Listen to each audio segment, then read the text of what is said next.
sebuah tuntutan sebetulnya. Tidak hanya di negara kita, tapi kalau kita mau pergi kemana saja, sekarang orang itu pengen yang hidupnya syariah, kira-kira gitu. Kita mau ke Timur Tengah, mau ke Eropa, mau ke Amerika, orang lebih nyaman kalau menjalankan syariah. Nah, saya kasih contoh misalnya begini. Ini saya ngomong perbankan dulu, Bang. Kita tahu negara yang paling hebat dan paling dipercaya banknya itu adalah Swiss.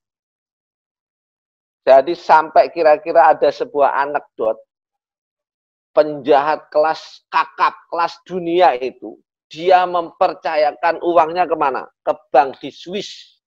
Karena kalau dunia manapun pengen belajar perbankan, ini bank apa saya? Itu ke Swiss. Kira-kira akhir tahun yang lalu, 2019, saya kebetulan Allah izinkan pergi ke Swiss, ke Eropa. Ketika itu saya ke Swiss, ke Prancis, ke Belgia, ke Belanda, sampai ke Jerman. Nah, ke Jerman. Saya mampir ke Swiss, ketika itu saya dengan rombongan mengadakan sebuah seminar di sebuah bank di sana. Nah, diundanglah para bankir-bankir tua, senior, orang ahli-ahli perbankan senior di Swiss itu diundang. Nah, saya kagetnya orang-orang tua yang sudah senior, udah rambutnya putih, udah tua gitu, ngomong bank itu, ternyata yang diceritakan itu adalah bank syariah. Nah, saya berpikir loh, berarti sekali. Pastilah kita tahu di sana itu mesti kita ngomongnya bukan agama ya, misalnya mereka agama bukan bank, artinya bukan orang Islam lah gitu. Tapi mereka semangat sekali bercerita tentang bank syariah begini, dan mereka kesimpulannya menyatakan akan relatif stabil dunia ini kalau menerapkan sistem yang model begini gitu. Nah, model begini itu yang ditentukan syariah.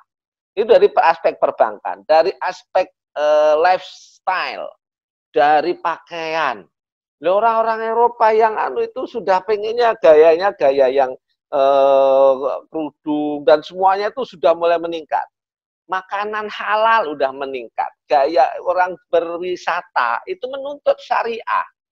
Dia pengen nanti kalau pergi sama keluarga itu terjamin hotelnya, makanannya bisa dijamin kehalalannya, ada tempat ibadah. Sampai udah ke sana. Sampai sekarang yang agak baru juga, itu yang terbaru, MLM sih sudah agak lama, itu rumah sakit syariah. Di dunia ini sudah mulai dikenal. Namanya standar rumah sakit syariah, itu yang ngawalin siapa? Orang kita, orang Indonesia. Maka saya sampaikan ke teman-teman, kita ini jangan minder dengan dunia. Orang Indonesia kita ini hebat-hebat. Luar biasa hebatnya. Dan itu diakuin, khususnya tentang pelabelan syariah. Sertifikasi halal itu dunia itu mengakuin sertifikasi syariah, apa halalnya Indonesia. Termasuk nanti standar rumah sakit syariah yang menemukan siapa? Indonesia. Orang Jepang pengen belajar, kemarin datang, Korea, Turki, Malaysia. Nah, itu artinya kita ini orang-orang hebat. Jadi maksud saya jangan kita minder dengan orang lain di dunia luar sana. Justru mereka kadang-kadang tuh kagum, wah Indonesia itu orangnya begini-begini tapi hebat-hebat.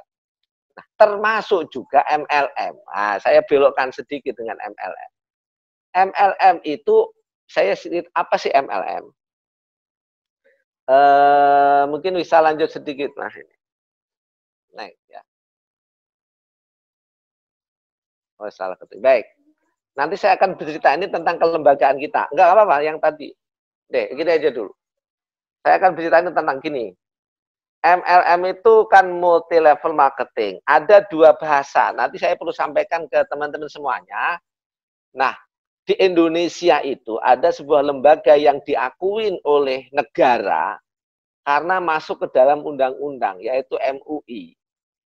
Di Undang-Undang PT Perseroan Terbatas nomor 40 tahun 2007 itu pasalnya 109 itu ditegaskan begini, kalau ada perusahaan pengen menjalankan prinsip syariah, ini perusahaan apa saja, lah termasuk kita ini, MLM ini, itu harus ada namanya DPS, Dewan Pengawas Syariah yang ditunjuk oleh Majelis Ulama Indonesia. Nah, berarti ini udah masuk nih. Nah, itulah yang disebut makanya, siapa sih yang memberikan label syariah, gitu, itu adalah DSN. Nah, saya perlu jelaskan sedikit, belokkan sedikit. Kenapa kok nggak langsung aja Quran hadis, kok harus ada yang menstandar? Dunia ini kalau orang ngomong Quran hadis kan semua orang punya, orang Islam, sehingga kalau nanti semua orang punya, dia akan klaim sendiri. Saya lo syariah, selalu syariah. Lah kalau orang ngeklaim sendiri, orang lain tuh belum tentu percaya.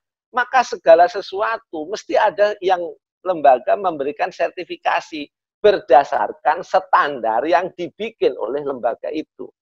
Nah, termasuk Dewan Syariah Nasional ini bagian dari yang memiliki standar. Inilah yang perlu kita pahamin. Jadi kenapa harus disertifikasi? Karena tuntutan orang di dunia pengen menjalankan syariah.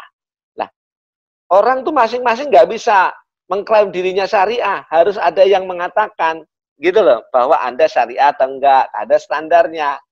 Gitu. Nah, standar itu dibikin oleh DSN MUI. Karena DSN amanat dari undang-undang tadi. Itu yang pertama. Sehingga sekali lagi, kalau nanti ada orang bicara, kenapa harus disertifikasi? Karena tuntutan, keinginan. Semuanya menginginkan itu. Ada 3 istilah di MLM. Sebenarnya gini, di DSN MUI itu mengenalnya, nanti teman-teman ini saya sampaikan saja istilah saja, jangan kaget gitu maksudnya. Ini istilah. Kita mengenalnya dengan nama MLM, multi level marketing. Nanti ada istilahnya mana PLBS, penjualan langsung berbasis syariah. Penjualan langsung berbasis syariah, PLBS. Nah, kalau kita mengenalnya MLM. Nanti kalau orang Arab ngomongnya at-taswiq, as-syabaki, at-taswiq al-harami. Nah, itu istilah-istilah saja. Tapi kita mengenalnya MLM. Nah, itu kita jangan ragu. Yang selanjutnya saya sampaikan, kita harus nanti siap kalau, ini persoalannya, di masyarakat Indonesia kita ini masih banyaklah penentangan atau perbedaan, bukan penentangan lah ya, berbeda menilai hukumnya MLM. Masih banyak atau ustadz atau guru atau itu yang mengatakan ya MLM itu haram. Gitu.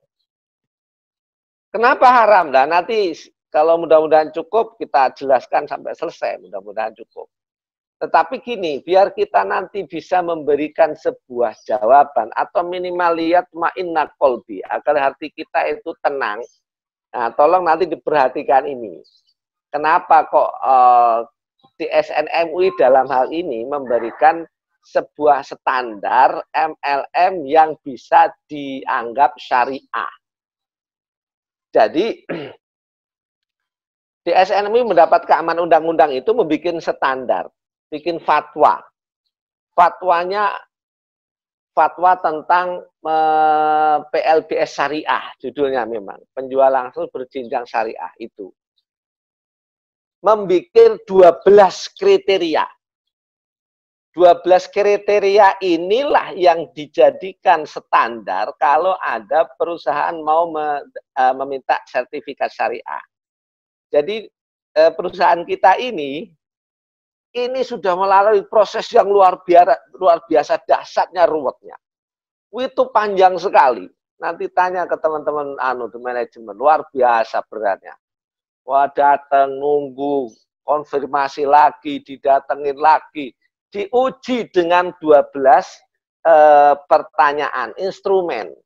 Kalau 12 ini bisa dianggap lolos, maka baru dikeluarkan.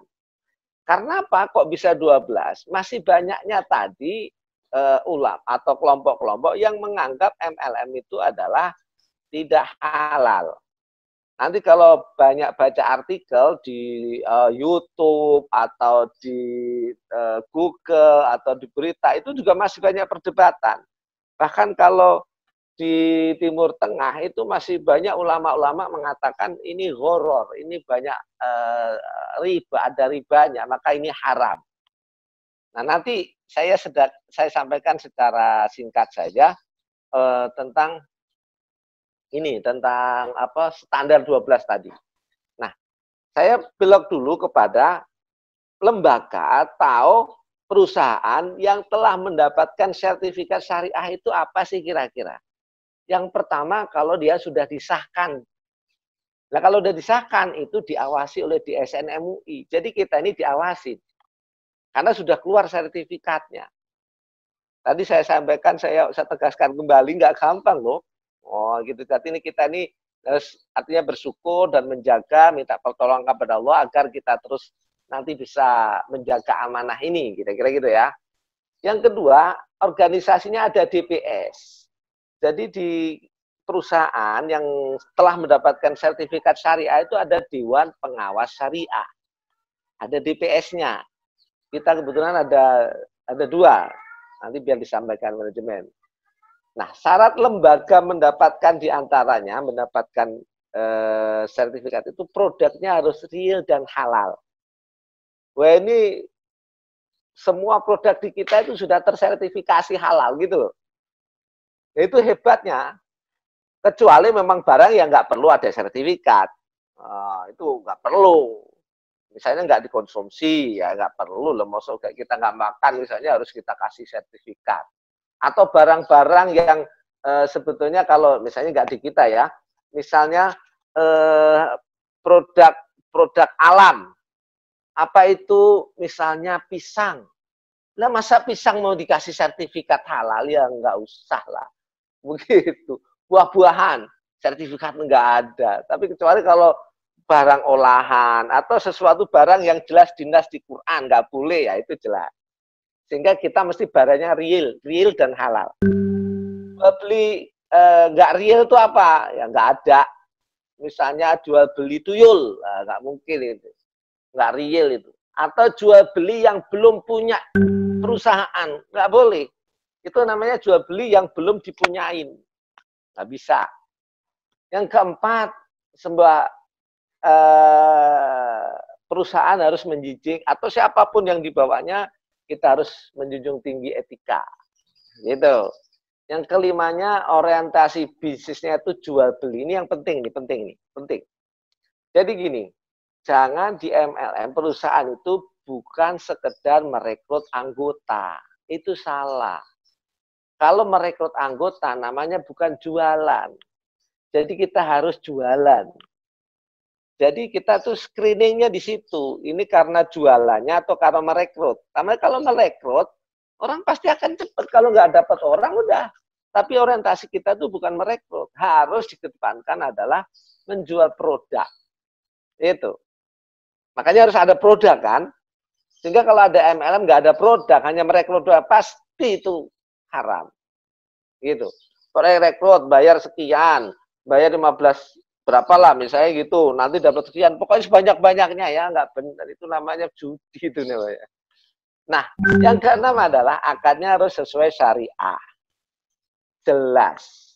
Bebas dari maisir. Maisir itu untung-untungan. Ya, kalau untung saya dapat banyak, kalau nggak untung nggak dapat, nggak boleh, haram itu. Ada horor. Horor itu sesuatu yang tidak jelas. Dari aspek kita, perusahaan, orang di sekitar kita, semuanya harus jelas semuanya. Jelas itu bisa jelas hak dan kewajibannya. Dan ini biasanya ditulis di kode etik. Nah, itu ada itu jelas. Yang kedua, nggak boleh ada riba. Jelas. Nah, riba itu apa sih? Nah, riba itu tambahan. Jadi riba itu kalau jual beli barang yang sejenis tapi tidak sepadan. Itu. Atau riba itu kita bayar aja, tapi nanti dapatnya lebih banyak. Yang tadi nggak ada barangnya. Kemudian nggak boleh ada zolim. Zolim itu kita menyakitin orang lain. Haknya nggak diberikan. Itu diantaranya zolim, nggak bisa. Yaitu ini ke lembaga ini semuanya kita cek ini. Kita cek. Kalau ini udah lolos, ya insya Allah, alhamdulillah. Ini termasuk kita ini. Dan saya ulang ini, luar biasa beratnya loh. Ini, perusahaan ini, walah. Saya sendiri karena yang mengawal ketika itu, kemudian saya diamanati. Next, Mas, ini.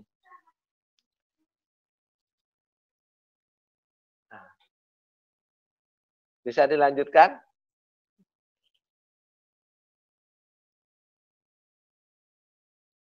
Halaman berikutnya. Lanjut.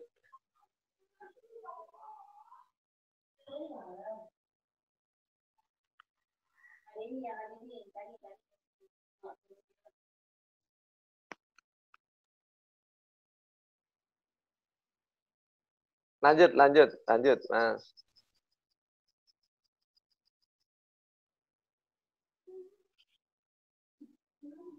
Saya sampaikan deh. Oke, nggak apa-apa, gini aja.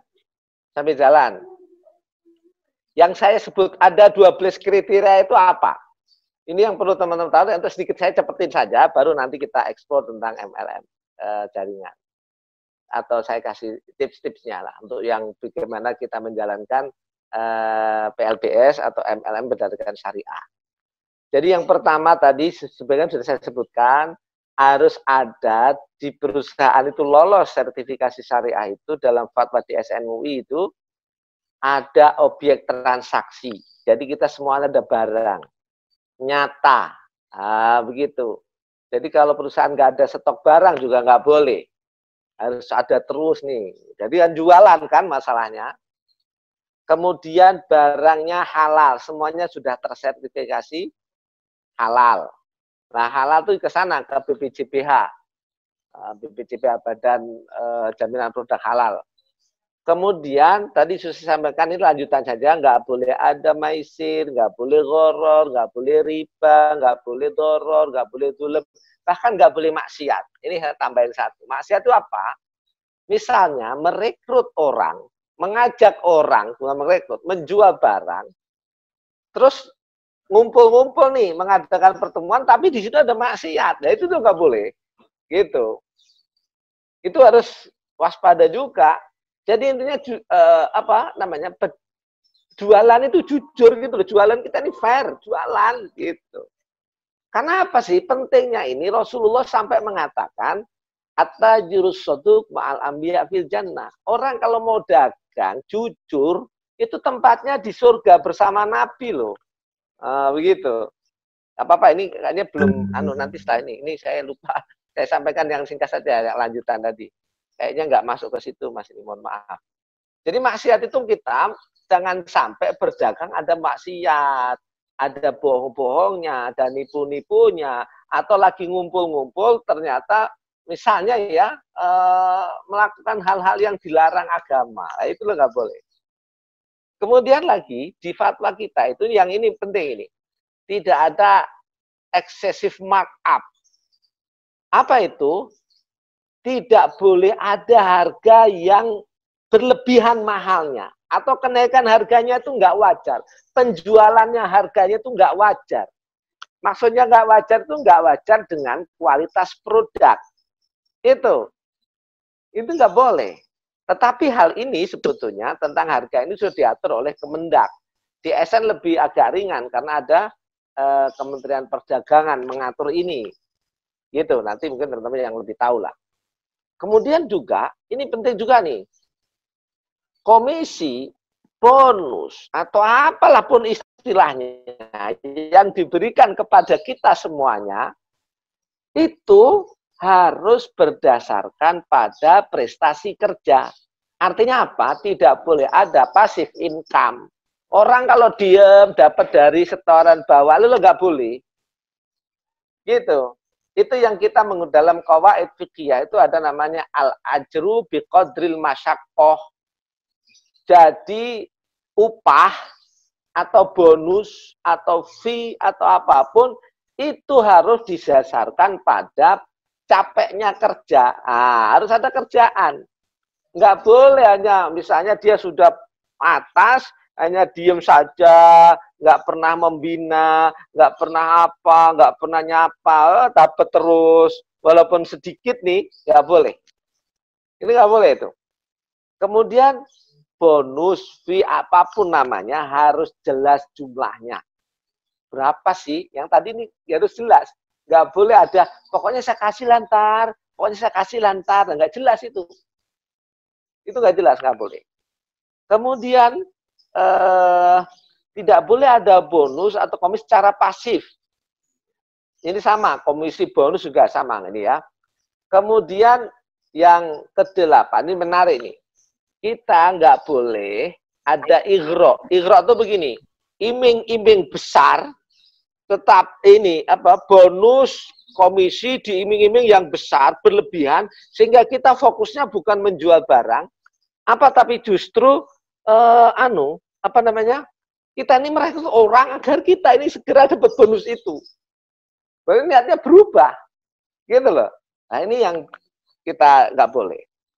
Kemudian nggak boleh ada eksploitasi pembagian bonus. Artinya tidak jelas. Tidak diperjelas dari awal bagiannya berapa. Sehingga tidak tahu pokoknya merasa nanti salah satu pihak didolimi, merasa didolimi. Nah, kemudian ada lagi sistem perekrutan dan acara seremonial. Ini yang saya sebut tadi. Acara-acara seremonial, pertemuan-pertemuan, tidak boleh ada yang ada maksiatnya, nggak boleh ada kultus pribadi, nggak boleh ada syirik, nggak boleh ada yang haram, boleh ada maksiat. Nah, begitu. Ini penting ini. Jadi nanti teman-teman nanti bisa, oh gitu ya, gitu loh. Ini kita insya Allah lah. Dan sekali lagi, ini sebetulnya tidak terbatas agama Islam menurut saya. Karena semua orang ini menyepakati. Agama apapun tuh sepakat. Keadilan, nggak boleh maksiat, nggak boleh, itu kan semua orang. Ini adalah apa ya persamaan dasar, gitu ya. Dan yang terakhir nih, keren ini, tidak boleh ada money game. Apa itu money game? Nah itu lebih penting nih. Money game itu yang ini, makanya di antara kita sudah selesai. Money game itu apa sih? Salah satu cirinya ini cirinya. Kalau misalnya kita ngikut MLM, pendaftaran, kan disuruh daftar nih, bayar daftar MLM berapa sih, gitu ya. Oh, ML bayarnya, pendaftarannya 100.000. Nah, dari 100.000 itu, ternyata untuk bagi-bagi bonus. Itu nggak boleh. Itu bagian dari money game. Lah nanti orang banyak-banyakan rekrut itu. Itu salah cirinya di situ. Dia pokoknya rekrut orang aja, rekrut orang. Kan saya dapat dari pendaftarannya ya nggak bisa. Nah, kita harus real penjualan. Tadi kembali kepada prinsipnya kita dapat sesuatu komisi, bonus, fee, apapun ya istilahnya saya belum hafal di sini. Itu harus berdasarkan karena kita ada upaya. Sekali gampangnya kita harus ada upaya, ada mikir, ada keringat yang keluar, baru kita dapat. Jangan sampai bahasanya itu hanya diem, duduk di kursi santai, gitu. Nah, upaya itu nggak harus jalan, enggak. Sekarang misalnya dengan handphone, menyapa anggota dengan handphone, nah, termasuk ini adalah upaya perusahaan loh ini. Kita ngumpulin, pakai Zoom, kita diskusi, nambah ilmu. Ini upaya ini udah dihitung, gitu. Artinya dianggap sebagai sebuah upaya untuk halal kita mendapatkan sesuatu, gitu. Itu 12 itu. Baik, baru ke sini, Pak ini yang balik atas sedikit lagi. Mohon maaf nih, kita ngomong sampai jam berapa ini? Mas Kita ngomong sampai jam berapa ini? Ntar Insya Allah sih schedule-nya 1 jam sekian, 1 jam lebih dikit boleh Insya Allah. Jadi ntar kita pantau juga kalau ada pertanyaan segala macam, mohon sekiranya keridoannya untuk dibantu jawab, boleh Pak ya? Sampai jam 12, bener nih. Orang Jumatan. Saya yang gak kuat, Jumatan ini. Baik. Nah ini sekarang, baik nanti kalau kurang nanti saya belakang saya pengen nyampaikan ini untuk waktunya cukup. Ini penting ini Pak bagi kita yang pengen menjalankan PLBS, penjual langsung berjenjang syariah, bukan berbasis berjenjang syariah atau MLM tadi. Nah, ini penting teman-teman semuanya, tolong diperhatikan betul agar kita sukses. Kapanpun, mau Ramadan, nggak Ramadan, kapanpun, siang, malam, ini sukses nanti insya Allah. Sesuai syariah. Pertama, ayo kita niatin bisnis dengan benar. Ya bahasanya pokoknya niatnya bisnis benar. Ya kalau bahasa Indonesia, bahasa orang Muslimnya itu niat karena Allah. Nah, itu namanya orang Muslim. Kalau orang enggak, pokoknya kita pengen bisnis bener. Ya itu saya nggak mau niat bohong, nggak mau, tapi pilih yang bener. Itu penting ini. Kalau nggak ada niat begitu, nggak niat bisnis yang benar, cuma main-main saja, pasti banyak kendala. Gitu. Ini kalau dicarikan dalil hadisnya banyak sekali. Misalnya Umar, tadi hadis saja. Hadis itu tadi saya sampaikan, Rasulullah itu menjamin orang kalau mau berdagang dengan benar, dengan jujur, itu tempatnya di surga bersama para nabi loh. Nggak ada, saya nggak nemukan hadis yang misalnya kiai, ustadz, misalnya gitu, jelas ustadz, kiai nanti di surga bersama para nabi, nggak ada. Justru pedagang yang jujur. Ada lagi anak yatim tuh, anak yatim. Siapa yang mengasihi anak yatim akan di surga segini sama Rasul, dekat sekali.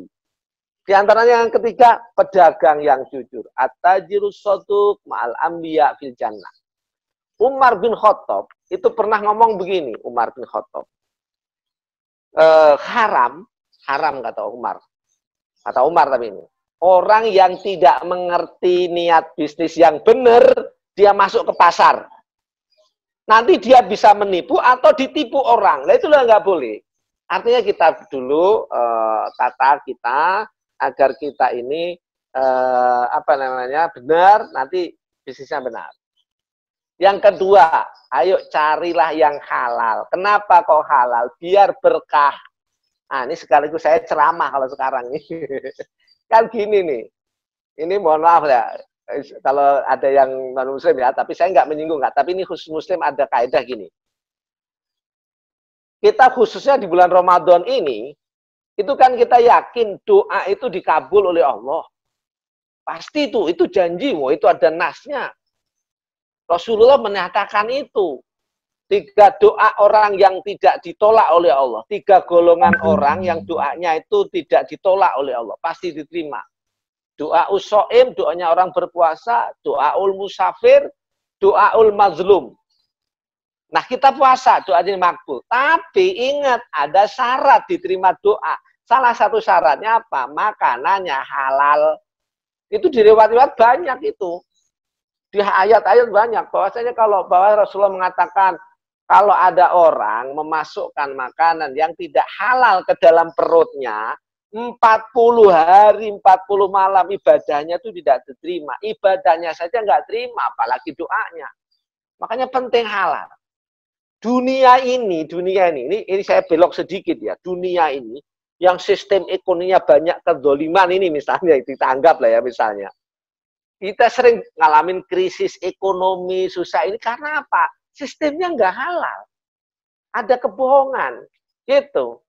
Yang disebut itu loh, nanti kalau kita ngaji ekonomi namanya bubble ekonomi. Ekonominya gelembung. Sepertinya besar kayak balon. Dalamnya kosong. Islam nggak begitu. Besar tapi dalamnya berisi. Itu Islam. Kenapa? Karena uang, timbul uang. Uang beranak uang itu yang konven seperti itu. Ya itu karena nggak halal. Sehingga saya bilang tadi, kita orang-orang yang sudah sadar ekonom di Swiss, di Inggris, itu sudah sadar, oh iya, yang benar tuh yang gaya, ya dia nggak mau ngomong Islam, yang gaya miliknya orang Islam, tapi dia mau praktekin. Karena Bapak Ibu kalau terbukti, Bapak Ibu kalau ingin menyekolahkan anaknya di luar negeri tentang Islamic finance atau Islamic banking, di luar negeri itu di mana? Di Harvard. Nggak ada, malah bukan di kita. Malah orang Harvard bikin Islamic banking. Kampus. Kayak di sono malah sekolahnya. Sekolah tentang bank syariah. Ke sono malahan. Kita belum punya kampus berlevel internasional untuk belajar perbankan syariah. Ya, orang sono udah sadar. Singapura sekarang pengen bikin pusat ekonomi syariah. Wah, begitu malahan. Singapura mau bikin. Kenapa? Ternyata itu yang menyelamatkan. Nanti stabil dunia ini, ekonomi stabil, orang nyaman, gitu. Saya beberapa punya kisah lah gitu. Itu orang, ini ada seorang perempuan, dia suka main saham. Dia pemain saham. Dia cerita kalau saham, saya lebih, walaupun ini non muslim, saya lebih nyaman kalau saham-saham yang saya beli itu di daftar efek syariah, Pak. Karena nggak ada kecurangan, nggak ada dolim, nggak ada itu. Coba ini ngomong begitu tuh. Baik, kita lanjutkan. Yang ketiga, ini waktunya udah mepet aja. Kayaknya harus panjang. Jangan ada cutting price. Gitu tuh. Ini yang sering terjadi tuh di teman-teman itu. Ini saya ngomong begini karena ada berdasarkan ya survei kecil-kecilan. Itu loh nggak boleh. Motong harga. Nah dijual berbeda karena saingan. Ya nggak boleh. Gitu. Kemudian nggak boleh nyerobot don dan lain. Nah, nyerobot. Ini nyerobot itu apa sih? Ini bagian dari adab nih. Ada teman yang kira-kira sudah misalnya mau ikut sana, masih dalam proses sana. Terus kita tarik dengan ini yang lebih nanti kamu lebih enak saya, ya nggak bisa. Kan kaedahnya kalau kita perempuan itu sudah dilamar orang, sedang dalam proses lamar, jangan dilamar gitu loh. Itu nggak boleh. Barang yang sedang tawar-menawar orang, jangan kita tawar. Kalau udah dia bersih, nggak ikut mana-mana pun, nggak kita tarik. Atau malah sudah jadi anggotanya orang, condennya orang, malah kita rayu. Kita, apa tuh? Nggak boleh. Ini kaitannya kelima ini. Jangan menghina pihak lain. Jangan melecehkan orang lain. Jangan mengatakan mereka yang baik, nggak bagus. Enggak. Kita justru saling memuji. Begini gitu loh. Kita tunjukkan etika yang bagus. Nanti keren, jaya kita hebat. Ya gitu. Kemudian yang keenam adalah tidak melakukan ighra. Ighra tadi itu apa? Yang tadi itu loh, kita ngasih iming-iming besar sekali. Pokoknya kamu kalau ini dapat ini, gede. Padahal sulit. Sehingga orang dengan janji-janji manis lah. Ighra itu kira-kira janji-janji manis. Orang akan mendapatkan sulit sekali kalau tidak menempuh sesuatu yang nggak normal. Nah itu. Kalau janjinya masuk akal, bisa diterima, itu nggak apa-apa itu. Bisa diterima, masuk akal, orangnya akan menjalankan sesuai prosedur, lah itu bagus. Ini enggak, karena ada sebuah hadiah yang menggiurkan, sehingga dia melakukan sesuatu yang nggak normal. Itu yang nggak boleh itu di situ. Lanjut. Mungkin nanti kita diskusi ya, Mas. Kemudian yang ketujuh, nah ini penting juga nih. Jadi karena kita ini sudah bersepakat harus ada kaedahnya. Ini ada hadis al-muslimuna ala syurutihim. Orang Islam itu harus sepakat dengan janji yang dia tanda tanganin. Artinya apa? Syarat-syarat ketentuan harus kita jalankan. Kita harus tahu apa hak dan kewajiban kita dengan perusahaan. Itu memenuhi kesepakatan kita. Gitu loh. Jangan sampai kita seenak kita sendiri. Itu melanggar syariat. Karena Rasul mengatakan al-muslimuna ala syurutihim illa. Kecuali kalau syaratnya haram. Syaratnya melampaui batas. Ya gitu. Itu nggak boleh. Kemudian yang ke-8, ayo jaga etika. Penting. Rasulullah itu Bapak Ibu, saudara-saudara saya sampaikan, coba ada sebuah buku namanya Rasulullah Sang Pedagang. Rasulullah dulu terkenalnya jujur karena apa? Dagang. Dagangnya jujur, etikanya baik, begitu. Udah saya nggak boleh nyerobot, jangan mau, macam-macam tadi di atas. Kemudian taat agama, ya kita taat lah. Kalau kita muslim ya kita taat, ada yang benar. Kalau non muslim ya taat sama agamanya sono, gitu. Jangan sampai kita malah dengan bisnis agama kita, apa ketaatan kepada agama berkurang, ya salah, gitu. Dan yang terakhir harus berakhlak mulia, harus kita berakhlak. Ini sebenarnya menjadi etika sama akhlak mirip. Ayolah.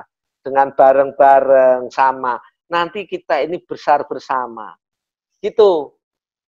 Tidak hanya mengedap egois kita sendiri, tetap harus orang lain juga kita pikirkan, sehingga satu grup, satu kelompok itu maju bareng. Fastabiqul khairat, bahasanya kan begitu. Kita berlomba-lomba dalam kebaikan. Saya kira itu Mas, kita cukupkan deh. Nanti kita diskusi lebih banyak, saya kira itu. Makasih untuk sharing pertama. Nanti kita tambah. Mantap, luar biasa. Syukron, Pak Yai. Wah, ini sudah banyak nih pertanyaan-pertanyaan yang masuk nih ya. Tadi dari hasil rangkuman kami itu ada beberapa pertanyaan, Pak. Di antaranya ada yang mau tanya nih Pak, kalau untuk perihal down payment atau DP itu hukumnya gimana Pak Yai? Halal atau tidak atau gimana? Mau langsung dijawab dulu atau mau ditampung? Boleh. Monggo langsung Pak. Saya tanya, down payment itu apa sih? Itu dulu, biar nggak salah saya. Jangan sampai persepsi down payment saya dengan yang bertanya beda. Kalau down payment saya pahamin begini, misalnya kita beli barang, motor, mobil, rumah, kita ngasih DP. Nah, DP ini adalah untuk mengurangi harga. Yaitu boleh, misalnya harganya sudah sepakat 1 miliar misalnya loh ya. Udah saya kasih DP sebagai tanda jadi. Tanda serius. Saya kasih ya 100.000, nah, udahlah gitulah. Boleh, nggak apa-apa, nanti dikurangin dong. Tetapi kalau DP-nya tidak itu, DP-nya hilang, misalnya begini, kalau jadi DP untuk mengurangin, kalau nggak jadi hilang, lah itu yang nggak boleh. Sekarang pertanyaannya, kalau nggak jadi hilang, tuh duit kok untuk siapa? Gitu. Gitu ya. Siap. Berarti dari nanti lebih dalamnya ada ya? Sih. Oke, gimana Pak? Baik. Oke.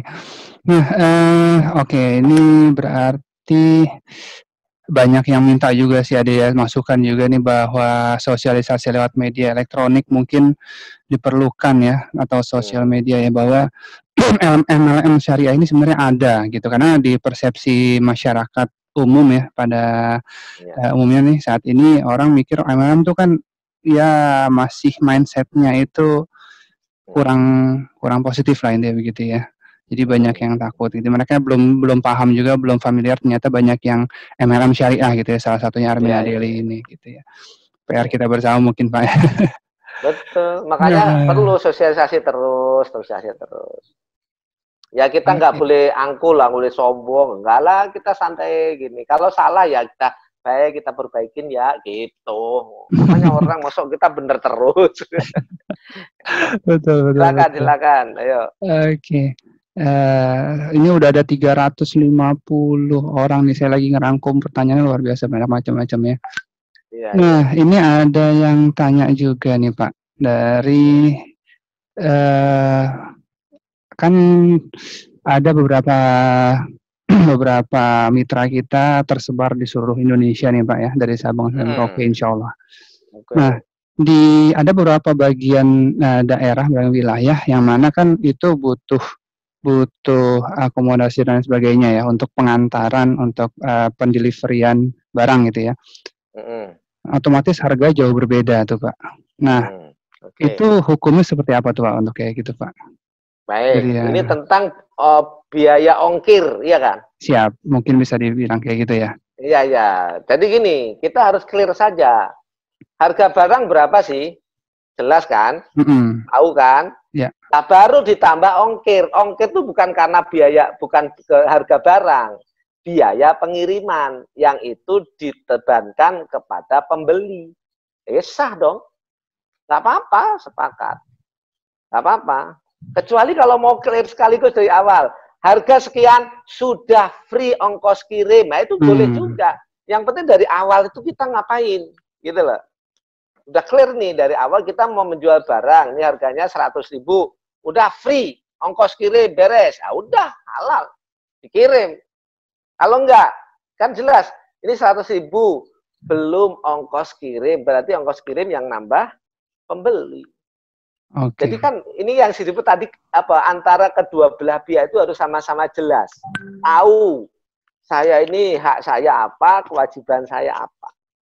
Jadi kalau ngomong harganya naik ya nggak apa-apa, tapi harga itu sebetulnya gini, harga itu sebetulnya kesepakatan kedua belah pihak.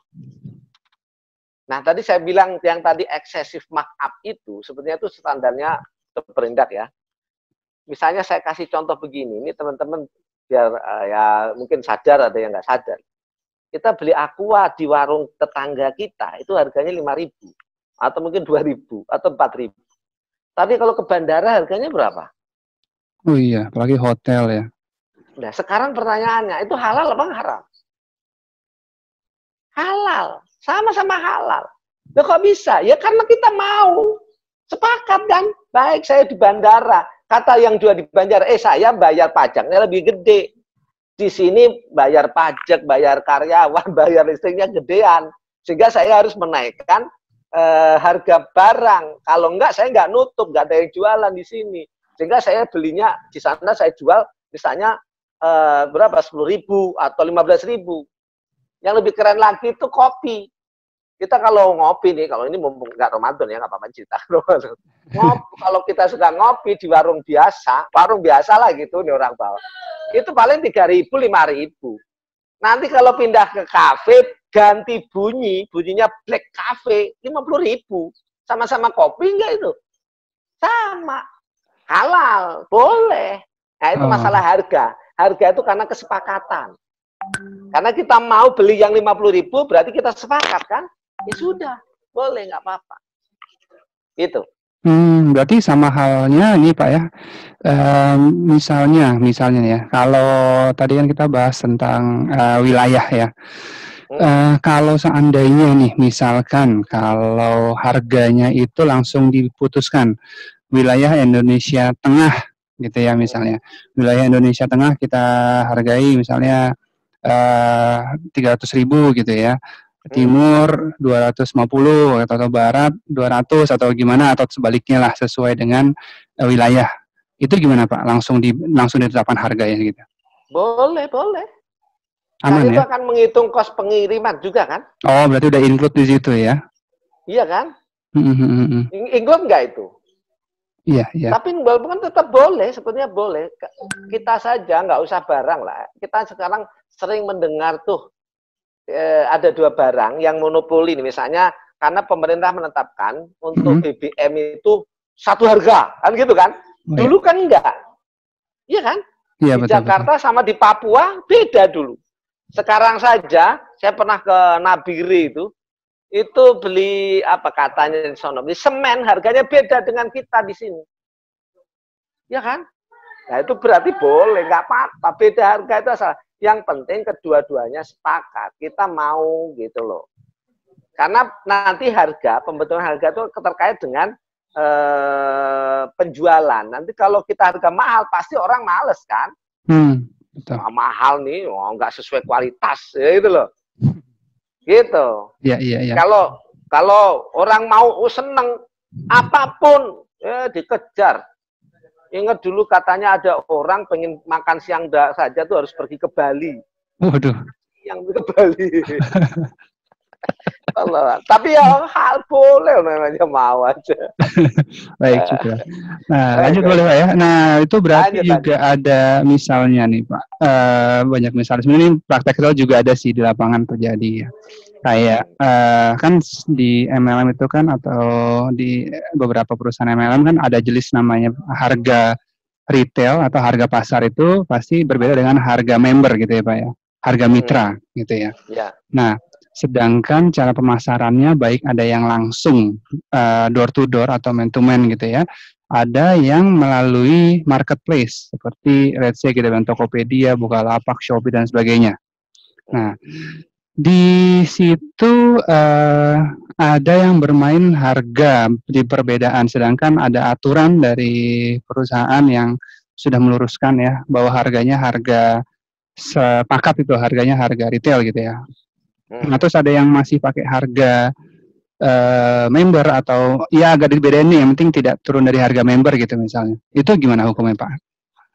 Nah, ingat tadi di awal nggak boleh ada cutting price. Siap. Yang Masuk kedua, cutting price ya. Yang kedua, kan kita sudah bersepakat dengan perusahaan. Perusahaan sudah bikin aturan kan? Kita terikat al-muslimuna ala syurutihim. Kalau orang Islam harus menjalankan ketentuan yang kita sepakatin.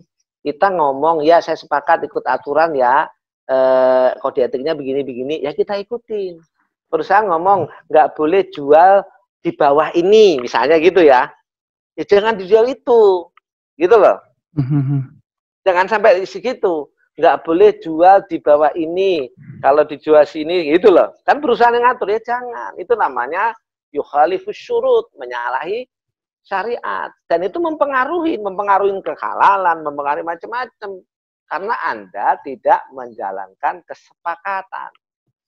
Nah, yang ketiga, jujur. Kan tadi dibilang, memang sulit pedagang jujur ya, karena janjinya surga. Kan gitu. Yakinlah, kita yakin orang pedagang, orang besar-besar itu rata-rata yang jujur-jujur. Gitu, wallahualam. Iya, Masya Allah. Gitu, Mas. Ya, Pak. Waktu sudah jam 10 nih Pak, tapi bagaimana? Boleh ada pertanyaan lagi Pak? Boleh, Saya kasih kesempatan mungkin ya bagi para partisipan ini ya yang sudah hadir di sini. Kita mau silaturahim langsung mungkin. Jadi misalnya kalau bagi teman-teman yang sudah raise hand, waduh, baru saya mau ngomong langsung pada raise hand nih Pak, langsung pada angkat tangan nih ya. Oke, bagi yang mau berbicara langsung nih ya dengan Pak Yai, Pak Bukhari ini kami persilahkan ya di raise hand. Berapa orang Pak boleh diizinkan sebelumnya? 1, 2 orang? Boleh, 2 boleh. 2 orang, baik. Yang pertama di sini ada Ibu Sulistiati. Wah, ini kita banyak penggemar dari ibu-ibu nih Pak ya. Bentar Pak. Oke, monggo kalau gitu Bu Sulistiati kami persilahkan. Nah, mana nih orangnya? Oh, Bu Sulistiati, ada yang mau ditanyakan langsung oleh Pak Yai? Handphonenya jatuh atau gimana? Baik. Sebentar Pak, masih ada Pak. Masya Allah, apa kabar Bu?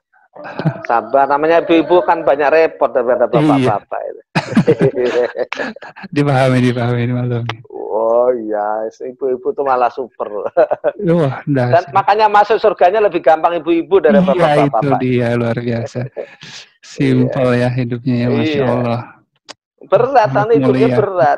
Betul. Kita mati syahid itu kalau harus perang, gitu kan? Betul.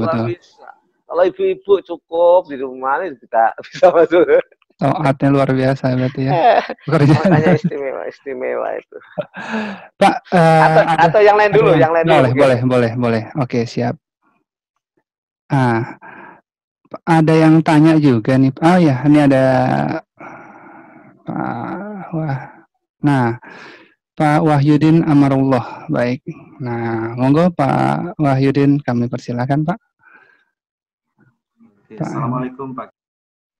Waalaikumsalam warahmatullahi wabarakatuh. Apa kabar Pak Wahyudin? Iya, alhamdulillah sehat kayak berkah Pak Kiai. Iya, sehat.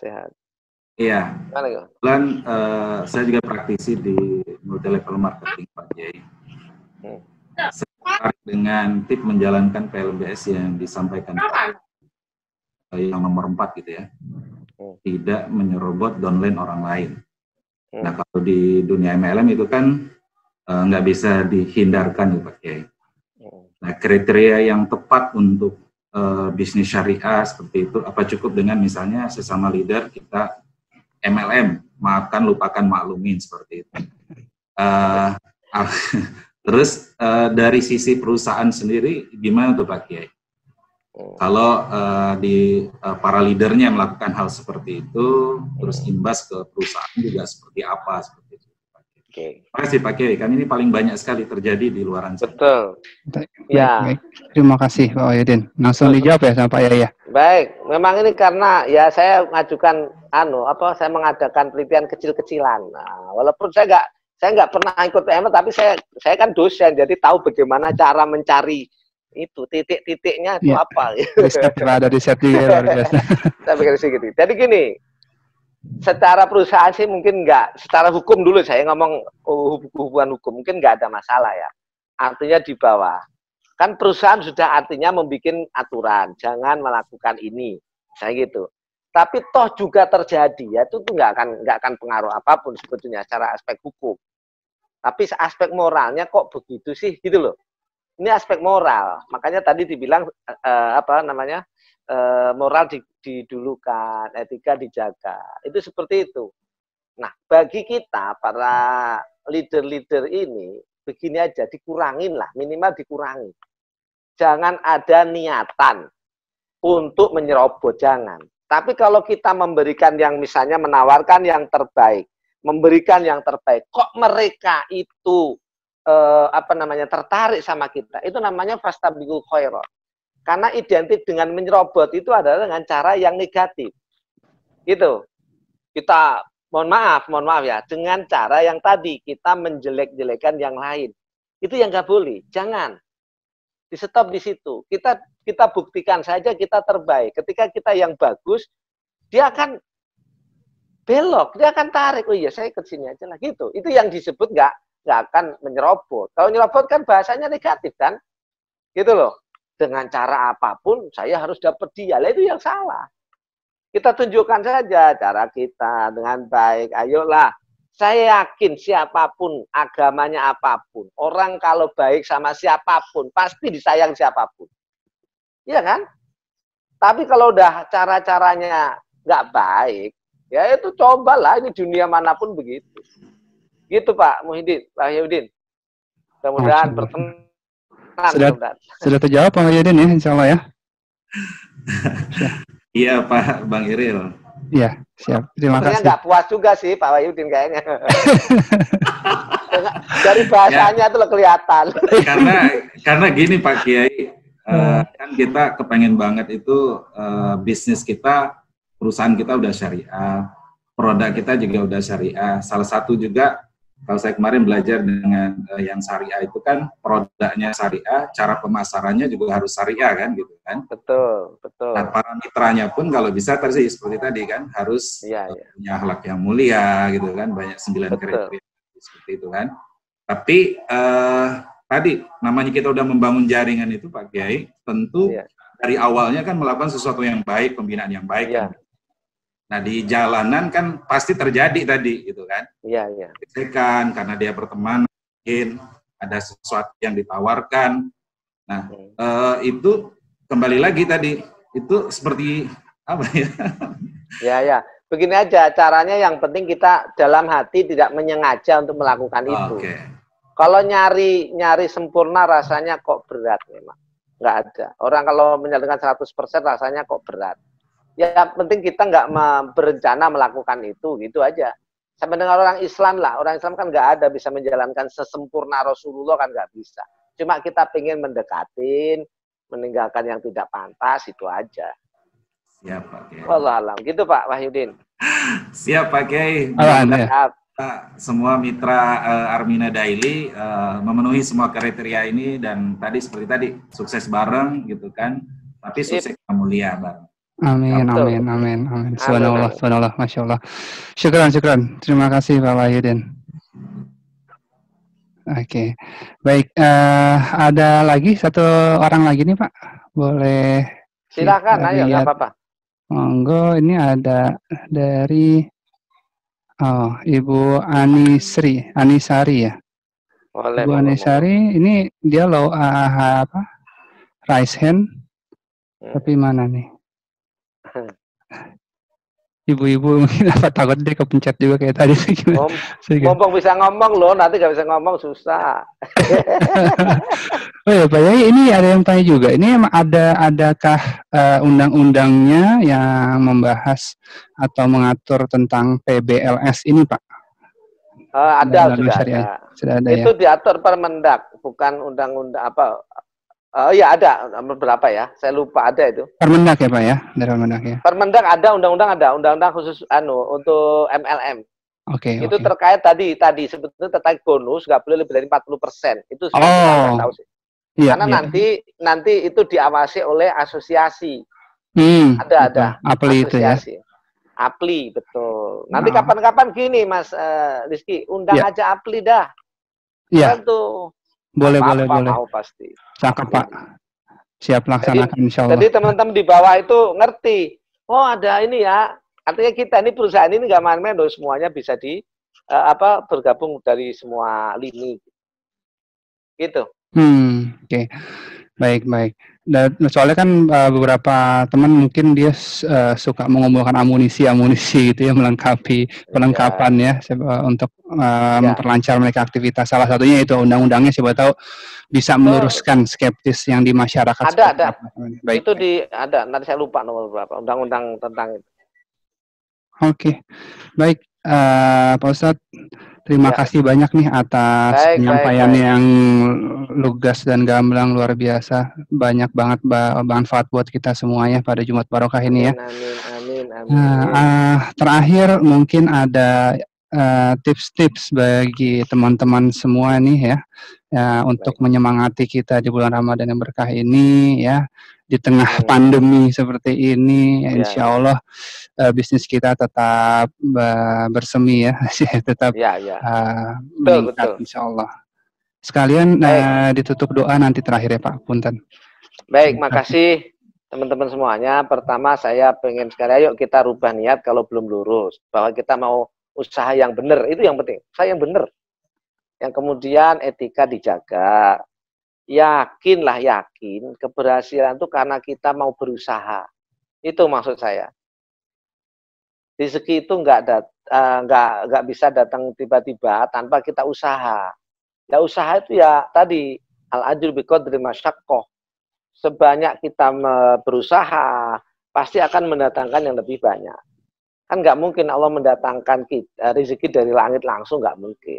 Pasti ada upaya-upaya kita. Saya kira itu, mari kita berdoa mudah-mudahan Allah segera cabut virus ini dan kita dapat pencerahan, rezeki yang berkah, terus semangat untuk mengembangkan amanah sehingga nanti dunia kita hebat, hasanah, dan akhirat juga hasanah. Amin. Bismillahirrahmanirrahim. Alhamdulillahirabbil alamin. Wassalatu wassalamu ala rasulihil amin. Allahumma adfa'anna al-ghala'a wal waba'a wal fakhsha'a wasyada'ida wal fitana wal mihan ma dhahara minha wa ma batan an baladina Indonesia hadza khassah wasail al-buldan fil alam ya rabbal alamin. Wa sallallahu ala sayyidina Muhammad wa ala alihi washabihi wasallam. Alhamdulillahirabbil alamin. Terima kasih, mohon maaf semuanya. Mudah-mudahan bermanfaat. Amin. Syukran jazakallah khair. Terima kasih banyak Pak Bukhari atas waktunya, luar biasa nih teman-teman. Langsung saya unmute dia menyampaikan terima kasih. Pak Yai. Langsung ramai nih Pak Yai. Terima kasih Pak Ustadz. Terima kasih banyak. Semuanya.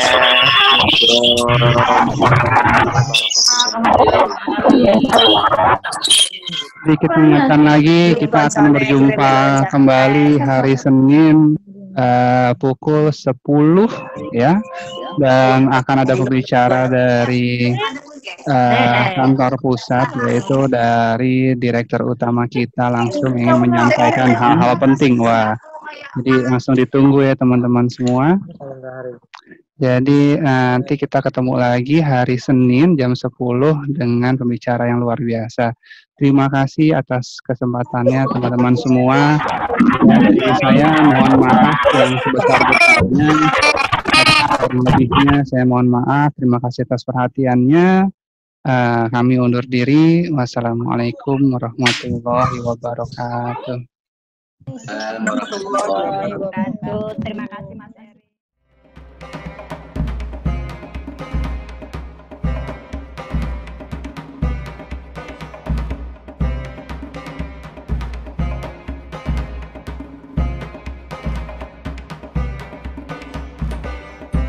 Thank you.